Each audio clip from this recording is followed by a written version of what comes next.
Okay. जी, बिस्मिल्लाह रहमान रहीम। आ, ये आपका जी course agenda था जो आपको मैंने प्रिपेयर करने के लिए दिया था। ये यूनिट नंबर 4 है आपका, जिसका टाइटल कम्युनिकेशन है, और इसके अंदर तकरीबन ए से लेकर एल तक के जो सब कैटेगरीज हैं वो आपको नज़र आ रही हैं। तो इसमें से कुछ ऐसी हैं जो कि बहुत आसान और बहुत सिंपल हैं, लेकिन एनीवेज मैं उनको भी डिस्कस करूंगा साथ साथ, और आपके साथ आगे चलने की कोशिश करेंगे। सो कम्युनिकेशन, हमने चूंकि हमारा फर्स्ट सेमेस्टर में एजेंडा ही जो था लैंग्वेज एंड कम्युनिकेशन डिसऑर्डर्स का, तो कम्युनिकेशन को तो हम बहुत अच्छे तरीके से समझते हैं, और जिसमें हम ये समझते हैं कि it is passing of information from one person to another. और उसके अंदर एक सेंडर होता है, एक रिसीवर होता है, एक मीडियम होता है।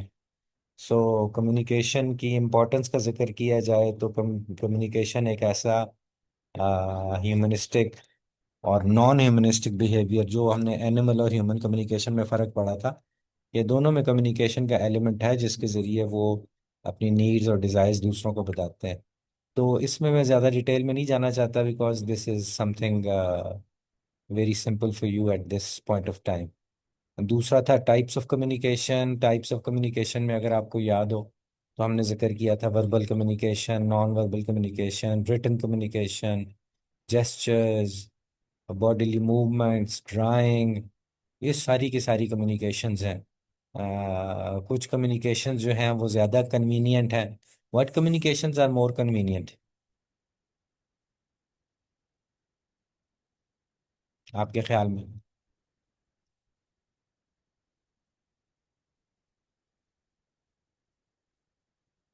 हम्म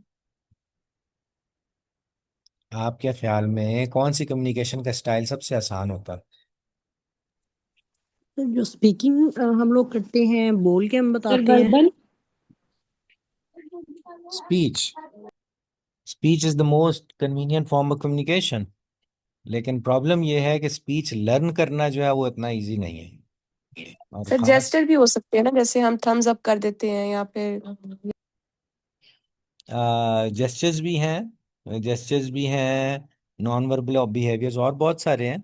लेकिन कम्युनिकेट करने के लिए देखो, जेस्चर जो थम्स अप जो है, that is just for use. किसी एक छोटी सी कम्युनिकेशन के लिए तो इस्तेमाल हो सकता है, जहाँ पर कम्युनिकेशन ज़रा बड़ी होगी वहाँ पर आपके लिए मुश्किल हो जाएगा। सो कम्युनिकेशन के लिए स्पीच सबसे आसान तरीका है, ठीक है। और ये जेस्चर्स वगैरह जो हैं सारे के सारे लैंग्वेजेस में आ जाते हैं। तो लैंग्वेज रिसेप्टिव और एक्सप्रेसिव दोनों होती है, ये आप सारी चीज़ें जानती हैं। मुझे जिस चीज़ में दिलचस्पी है वो है बैरियर्स ऑफ कम्युनिकेशन में आज। तो आपके ख्याल में बैरियर्स ऑफ कम्युनिकेशन कौन कौन से हो सकते हैं?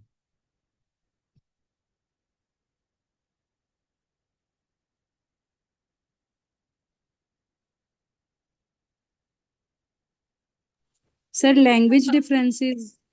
पर स्पीच अगर most convenient form of communication है, तो अगर स्पीच ही ठीक नहीं होगी तो मेरे ख्याल से ये सबसे बड़ा बैरियर होगा कम्युनिकेशन में। सर इसमें ओके। हेयरिंग भी आ जाएगा। अगर अगर बच्चा सुनेगा ही नहीं तो वो बोलेगा कैसे ना। अच्छा। और सर इसमें रिसेप्शन। इन्वायरमेंट और कल्चर। डिफरेंस। इन्वायरमेंट है, कल्चर है, और cognitive problems, cognitive decline. Okay. लेकिन ये जितनी चीजें आप बता रही हैं ये कम्युनिकेशन में कैसे आ रही हैं? कम्युनिकेशन थी information. Communication is passing of information from sender to the receiver. अब सर वो कुछ। डिस्ट्रैक्शन है कि नॉइस वगैरह। हाँ, और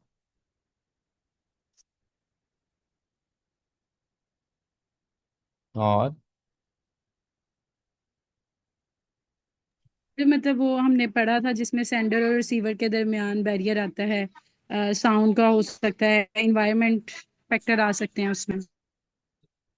हम्म अच्छा, तो सेंडर कौन होता है बेसिकली?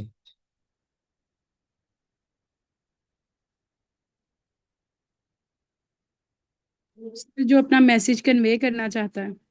मैसेज। मैसेज क्या होता है? Message is a channel. Sir, एक बात जो आप मतलब बताना चाहते हैं जो दूसरे आप लोगों को। बात कन्वे करना चाहते हैं या जो आप मैसेज देना चाह रहे हैं, बात करना चाह रहे हैं इनपुट। जो आप। जो बात करना चाह रहे हैं, वो जो बात आप करना चाह रहे हैं उसको क्या कहते हैं?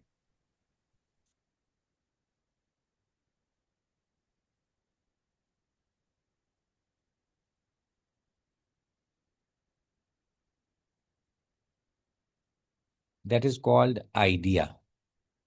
ठीक है। वो आइडिया जो है, कम्युनिकेट सिर्फ वही करेगा जिसके पास कोई आइडिया होगा, जिसको कोई प्रॉब्लम होगी, जिसके के पास कोई इंफॉर्मेशन शेयरिंग की कोई चीज होगी, जिसके पास कोई फीलिंग्स होंगी, जिसके पास कुछ डिमांड्स होगी। These are all ideas. I want water, ये मेरी नीड है, ये मेरा आइडिया है। मैं कहूँगा पानी। अब आइडियाज को, हम सबके जहन में आइडियाज होते हैं, बच्चे के जहन में भी आइडियाज होते हैं। आइडियाज को एक्सप्रेस करने के लिए आपके पास चॉइसेस होनी चाहिए। अब वो चॉइसेस क्या क्या है? वो चॉइसेस आपके पास वर्बल भी हैं, नॉन वर्बल भी हैं, रिटन भी हैं, एक्सेट्रा एक्सेट्रा। तो अब आप याद रख लीजिए कि आइडियाज ही बेसिक चीज हैं जो कि राइटिंग के लिए या स्पीकिंग के लिए इस्तेमाल होते हैं। If you have got an idea you can write a sentence. If you have got idea in your mind you can talk about it. So ideas जो हैं ये सेंडर की डोमेन है।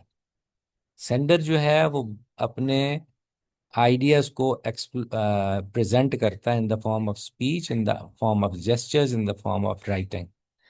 लिहाजा सेंडर के लिए ये एक बहुत इंपॉर्टेंट चीज़ है। नंबर वन, उसके पास आइडियाज हों। नंबर टू, उसके पास वो मीडियम हो जिसके ज़रिए वो बोल सकता है। फॉर एग्जांपल, उसके आर्टिकुलेटर्स बहुत अच्छे हों, उसके पास वोकैबलरी ऑफ वर्ड बहुत अच्छा हो, उसके पास पेन पेंसिल हो ताकि वो लिख सके, उसके पास ड्राइंग के लिए कोई ऑप्शंस मौजूद होनी चाहिए, उसके पास जेस्चर्स होने चाहिए ताकि वो अपने आइडियाज़ को ट्रांसलेट कर सके in the form of a medium जो दूसरे तक जाएगा, जो दूसरे तक मीडियम जाएगा। दूसरे के पास क्या पहुंचता है? दूसरे के पास इंफॉर्मेशन पहुंचती है। इंफॉर्मेशन पहुंचती है थ्रू वन मीडियम, किसी मीडियम के जरिए। लिहाजा अब आप याद रख लें कि जो सेंडर है उसकी बहुत सारी कैरेक्टरिस्टिक्स होनी चाहिए। सेंडर वो होता है जिसने बात का आगाज करना है, जिसने शेयर करनी है कोई चीज़। सेंडर वो होता है जिसके पास वोकैबलरी ऑफ वर्ड्स होता है। सेंडर वो होता है जिसको रूल्स का पता होता है, ग्रामर का पता होता है कि मैं कैसे बात करूंगा तो मेरी बात कैसे समझी जाएगी। इसके अलावा सेंडर की ये भी खुसूसियत होती है कि वो अपने रिसीवर्स को जानता हो। सेंडर को पता हो कि मैंने किस से बात करनी है। मैंने कुत्ते बिल्ली से बात करनी है, मैंने किसी इंसान के बच्चे से बात करनी है, मैंने किसी एल्डरली से बात करनी है, मैंने किसी टीचर से बात करनी है, मैंने किसी सब ऑर्डिनेट से बात करनी है। क्योंकि एक ही आइडिया मुख्तलिफ रिसीवर्स के लिए मुख्तलिफ चीज़ें जो है वो लेकर चलता है। फॉर एग्जाम्पल, मिसाल के तौर पर, अगर आपने किसी सीनियर से बात करनी है तो उसको आप जो अपने आइडियाज़ हैं वो एप्लीकेशन की फॉर्म में सबमिट करवाते हैं। जो आपसे जूनियर है उसको आप वर्बल कमांड दे सकते हैं।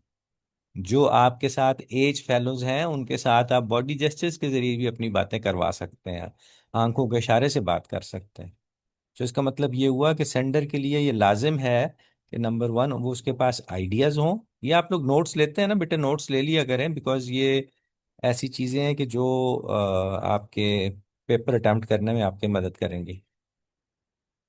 सो sender is a person who has got ideas, और वो उन आइडियाज को इनकोड करता है।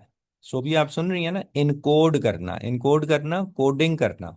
वो इनकोड करता है किसी खास पैराए में, और वो पैराया क्या हो सकता है? अल्फाज हो सकते हैं, जेस्चर्स हो सकते हैं, राइटिंग हो सकती है, एक्सेट्रा एक्सेट्रा। वर्बल हो सकते हैं, नॉन वर्बल हो सकते हैं। तो ये हो गया सेंडर। अगर सेंडर के एंड पे कोई प्रॉब्लम हो, मिसाल के तौर पर, सेंडर चाहता है कि उसने उसने गर्म पानी से नहाना है, उसको सर्दी लग रही है। अब वो कैसे कम्युनिकेट कर सकता है अपने किसी भी फैमिली मेंबर को या जूनियर सीनियर को? तो अब उसके पास चॉइस ऑफ वर्ड्स होना चाहिए, उसके पास वोकैबलरी होनी चाहिए। अगर उसके पास वोकैबलरी है तो वो अच्छे तरीके से अपने आइडिया को प्रेजेंट कर देगा और उसको गर्म पानी मिल जाएगा।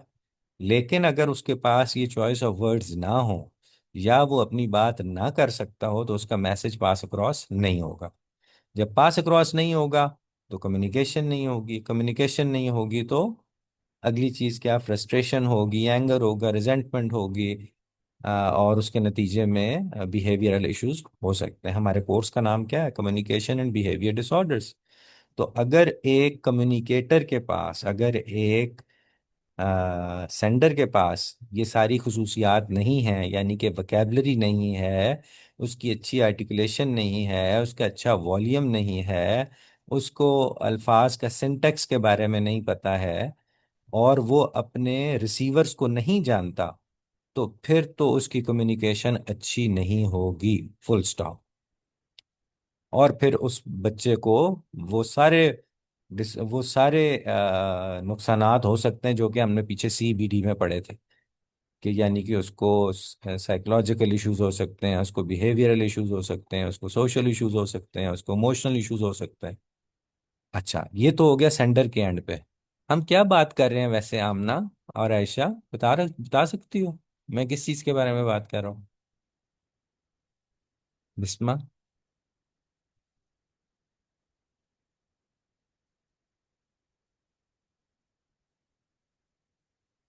कोई मुझे बता सकता है मैं किस बारे में बात कर रहा हूँ? सर आप सेंडर के बारे में बात सर, कर रहे हैं कि अगर उसके पास प्रॉपर मीडियम नहीं होगा बात अपनी कम्युनिकेट करने का, जैसे वोकेबलरी होगी या फिर आर्टिकुलेशन हो गई, तो उसके बिहेवियर इश्यूज आएंगे क्योंकि वो अपनी नीड अच्छे से नहीं बता पा रहा होगा और वो शाबाश, चीजें गुड गुड। तो मैं इस वक्त ये जो आपके सामने स्लाइड है, इसमें C एलिमेंट है ना, जो बैरियर्स ऑफ कम्युनिकेशन, उसका जिक्र कर रहा हूँ। तो अब ये इस बेटी ने बड़ी अच्छी बताई कि अगर अब आपको समझ आई कि छोटे बच्चे जो बिहेवियर प्रॉब्लम्स के साथ आते हैं, उसमें से एक बहुत इंपॉर्टेंट इशू होती है कि वो एक्सप्रेस नहीं कर पाते हैं। एक्सप्रेस करने से मुराद होती है वो अपना पैगाम, अपना आइडिया जो है वो लॉन्च नहीं कर सकते दूसरों तक, या वो इस तरीके से आइडिया लॉन्च करते हैं कि दूसरों को पता ही नहीं होता वो क्या कह रहे हैं। यानी वो अपने जो रिसीवर्स हैं उनके बारे में नहीं जानता। लिहाजा हम इस नतीजे पर पहुंचे कि कुछ ऐसे बैरियर्स हैं जो कि सेंडर के हवाले से हैं। अच्छा, कुछ ऐसे बिहेवियर्स हैं जो कि रिसीवर के हवाले से भी होता है। अब रिसीवर कौन है? रिसीवर वो है जिसने डी कोडिंग करनी है। सेंडर ने इन कोडिंग की थी, अल्फाज को, ख्यालात को अल्फाज में बंद बंद किया था, अपने आइडियाज को अल्फाज का जामा पहनाया था, अपने आइडियाज को किसी एक्शन का, किसी जेस्चर के अंदर बंद किया था।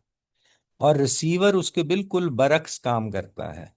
रिसीवर करता है डी कोडिंग।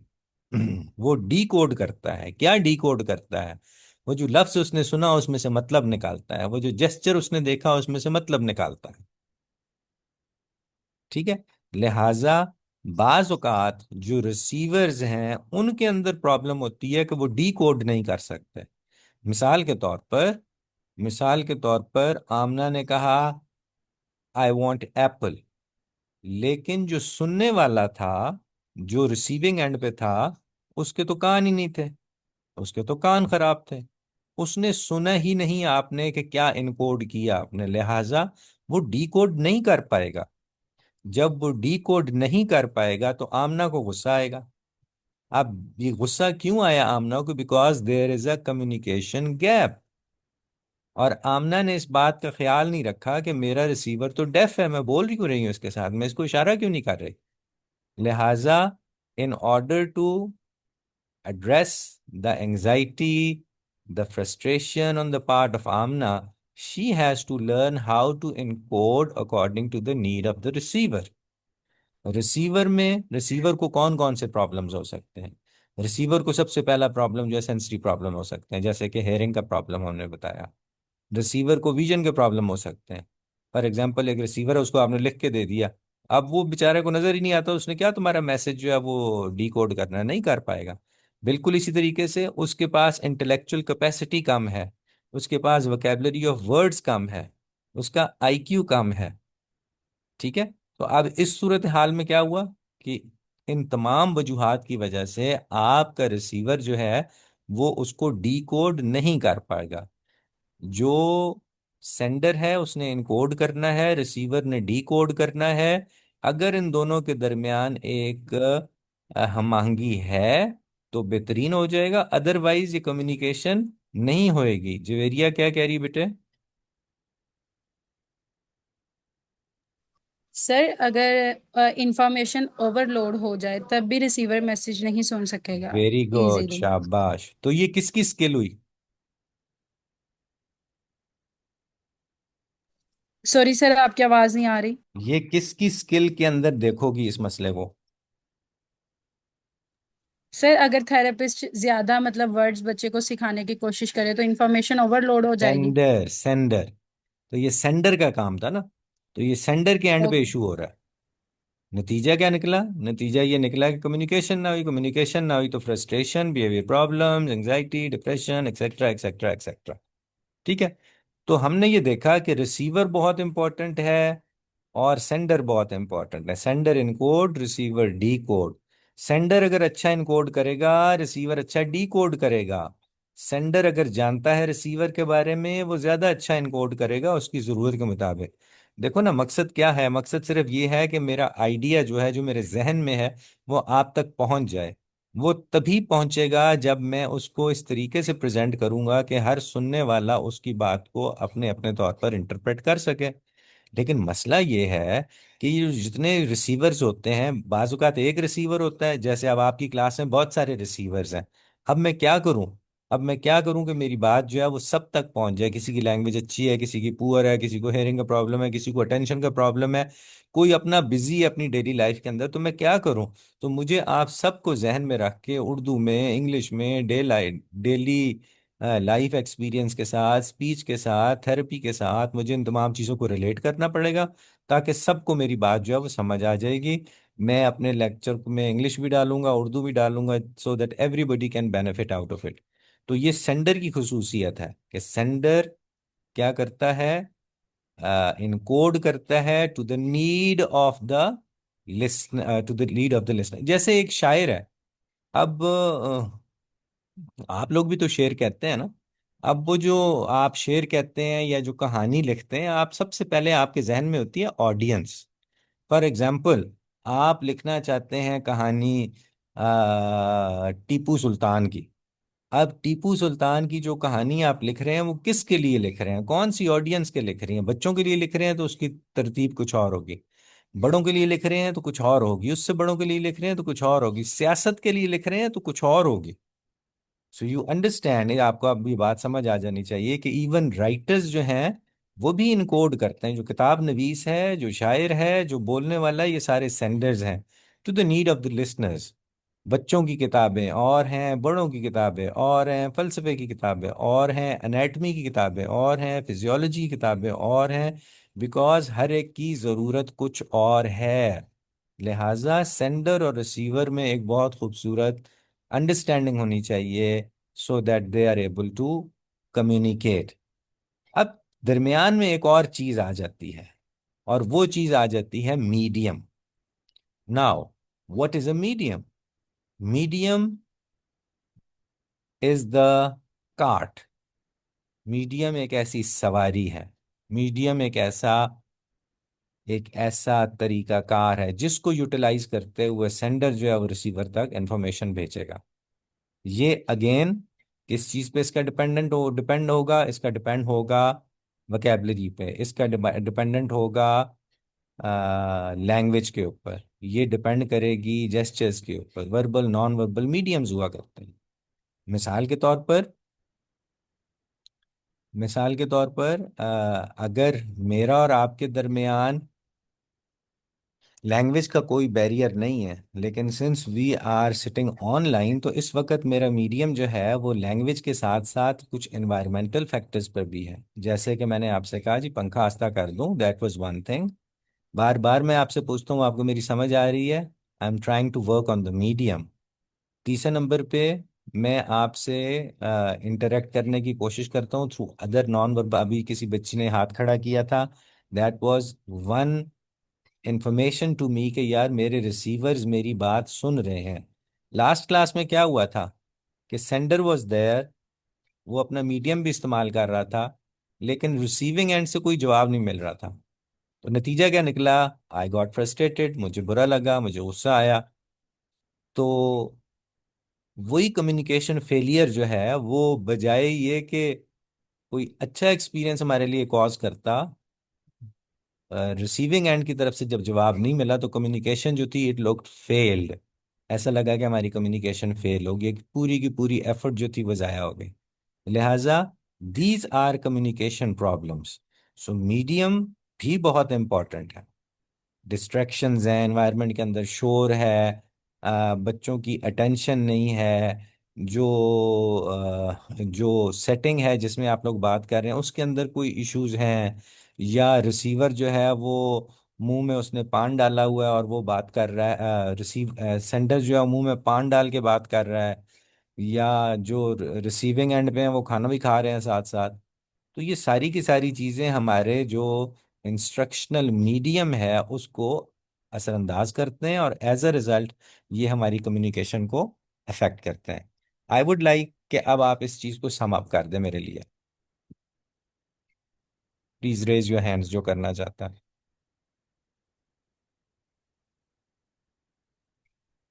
18 लोग बैठे हैं इस वक्त मेरे साथ। साबिरा।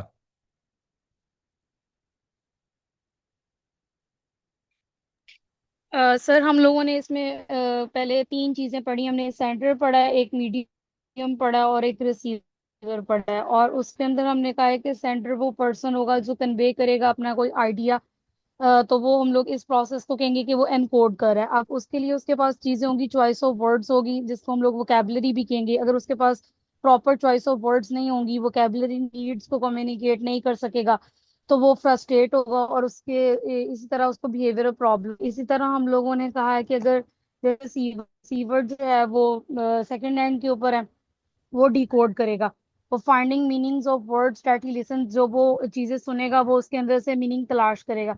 और उसको डिफरेंट तरह की जो है डिफिकल्टीज हो सकती हैं जिसकी वजह से हमारा वो बैरियर बनेगा कम्युनिकेशन का। If he has sensory hearing issue, then he does not able to decode information. If he has vision problem, then he does not understand the written communication. If he has intellectual शाबाश मेरा बेटा inability, Sabra, thank less you very vocabulary much. होगी, then he does। Sabra you are great, शाबाश मेरा बेटा। ये कोमल शहजादी, जवेरिया और Maheen, welcome sir. आप लोग जवाब देना चाहते हैं? सर कोमल शाहिद। जी, यस सर। बताएं। सर वैसे यही चीजें हैं जो डिस्कस की हैं हमने अभी तक। बैरियर्स ऑफ कम्युनिकेशन ज्यादा डिटेल में हमने डिस्कस की हैं। अच्छा, जस्ट इमेजिन, जस्ट इमेजिन मियाँ बीवी की लड़ाई हुई है, और लड़ाई के नतीजे में क्या हुआ? मियाँ ने बीवी को बुरा भला कहा, ठीक है, और बुरा भला इसलिए कहा क्योंकि खाना ठंडा हो गया था। ठीक हो गया। अब वो जब खाना ठंडा प्रेजेंट हुआ मियाँ के सामने, नतीजा ये निकला कि ही गॉट अपसेट। अब वो अपसेट क्यों हुआ था? प्रॉब्लम क्या थी? खाना ठंडा था। लेकिन ठंडे खाने को बजाय ये कि वो कहता है इसको गर्म कर दो, उसने उसको गालियां निकालना शुरू कर दी। अब ये मैसेज जब रिसीविंग एंड पे गया तो उसने गालियों को इनकोड करना है, डिकोड करना है, बजाय ये कि ये समझना कि खाना गर्म कर दूं मैं। अब there is a barrier in communication. शौहर ने वो नहीं कहा जो कि उसको कहना चाहिए था, और बीवी वाकई वो नहीं समझ पाई कि इसको तकलीफ क्या है, कि ये क्यों ये बोलना शुरू हो गया। So you see, choice of word से कितना फर्क पड़ता है। अगर वो सर सिर्फ ये तो जी बेटे। हमारे कल्चर में भी ऐसे है। जी जी, हमारा कल्चर ऐसे है, बट हुआ क्या? बजाय ये कि कहा जाता सालन गरम कर दो और उसका सालन गरम हो जाता, उसके बजाय वो तू तकार होगी, एज अ रिजल्ट कम्युनिकेशन उनकी जो कम्युनिकेशन हुई वो हार्श वर्ड के साथ हुई। हार्श वर्ड का मतलब है नेगेटिव फीलिंग्स, नेगेटिव फीलिंग का मतलब है anxiety, emotions, resentment, etcetera etcetera. Affective communication था सर जो इसमें जो गलती है वो दोनों की थी। देखो, अगर वो उसको कहता ना कि इसको गर्म कर दो, तो वुमेन वुड हैव रियलाइज कि वाकई यार मैंने शायद ठंडा पेश कर दिया। वो उसको समझ जाती ना उसके प्रॉब्लम को। और अगर वो उससे एंग्री हो गया तो वो उसको शायद ये समझ, उसका खाने की तरफ शायद ध्यान ना जाए। वो कहेगा कि कब वो उसमें से कोई और मीनिंग निकाल लेगी। There is a difference of interpretation. So communication को सक्सेसफुल करने के लिए मीनिंगफुल होना चाहिए, पर्पसफुल होना चाहिए। आपके जो आइडियाज हैं उसको रिप्रेजेंट करना चाहिए। अगर मुझे ठंडे खाने पे गुस्सा आया तो मुझे ठंडे खाने पर ही इंफॉर्मेशन पास ऑन करनी है ताकि वो अगली दफा गर्म हो जाए। इस सूरत में तो मुझे खाना ही नहीं मिलेगा नेक्स्ट टाइम। सो सेंडर, रिसीवर और द एनवायरनमेंट, ये तीनों चीजें बहुत इंपॉर्टेंट हैं जिसको कि आपने जहन में रखना है। चलें, एक और सिचुएशन देखते हैं। एक और सिचुएशन देखते हैं। एक टीचर जो है वो बच्चों को मैथ्स पढ़ा रही है। ठीक है। एक टीचर बच्चों को मैथ पढ़ा रही है और मैथ में अलजबरा पढ़ा रही है। और बच्चे जो हैं वो सिर्फ वो जो बोर्ड पे लिख रही है उसी को कॉपी करते जा रहे हैं। आप मुझे ये बताएं कि is it, how would it help understand, teacher का क्या रोल था और बच्चों का क्या रोल था?